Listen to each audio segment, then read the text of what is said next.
ici, vous allez placer, laisse aller, position de départ.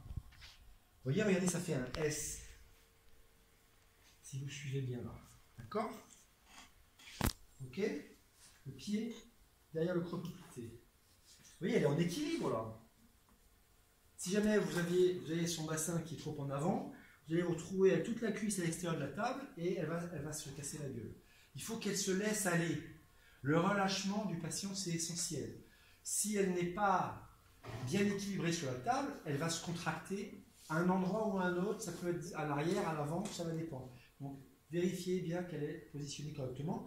Vous avez son genou qui doit être un tout petit peu en dehors de la table, à peine en dehors de la table.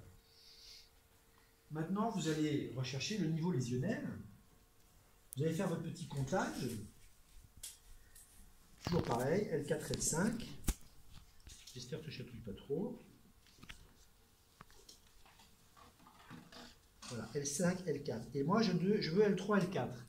Donc, vous allez mettre un doigt sur L4, un doigt sur L3. On va commencer par le verrouillage du levier inférieur. Je vous ai dit qu'on peut commencer par l'un ou par l'autre.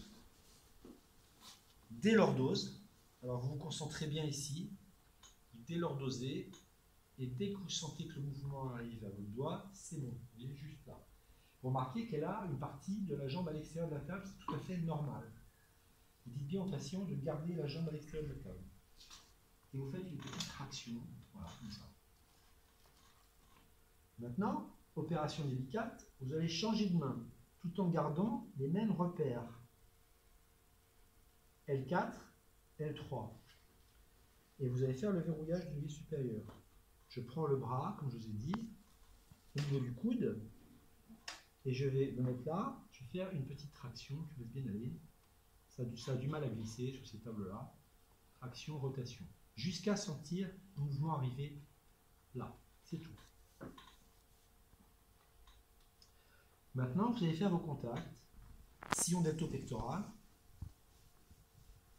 Et vous mettez immédiatement le pouce sur L3 ici. Je vous ai dit qu'il fallait mettre l'index sous L4. Avant de mettre l'index sous L4, il y a un détail que je ne vous ai pas encore décrit, c'est la position de la jambe supérieure. Si vous corrigez L5, vous avez 90 degrés ici. Si vous corrigez L4, vous diminuez de 10 degrés.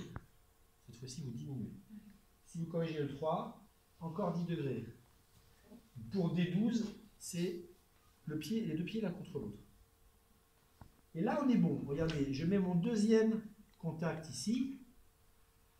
Et je mets mon index sous l'épineuse de L4. Et vous allez chercher la mise en tension. Tu laisses aller, n'aie pas peur. Ça va tirer un petit peu. Regardez, vous inversez les deux leviers là. Poussez là. Et vous tirez un petit peu là, gentiment.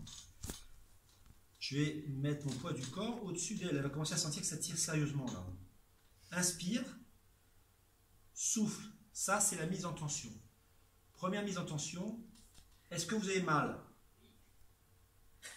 Tu te fous de ma gueule? Bon, si jamais elle vous dit vraiment oui, vous arrêtez. Là, elle a mal parce que ça fait 3 minutes que je suis en train de faire ça. Donc, c'est évidemment le cas. Alors, normalement, elle n'a pas mal. Donc, elle n'a pas mal. Inspire. Souffle.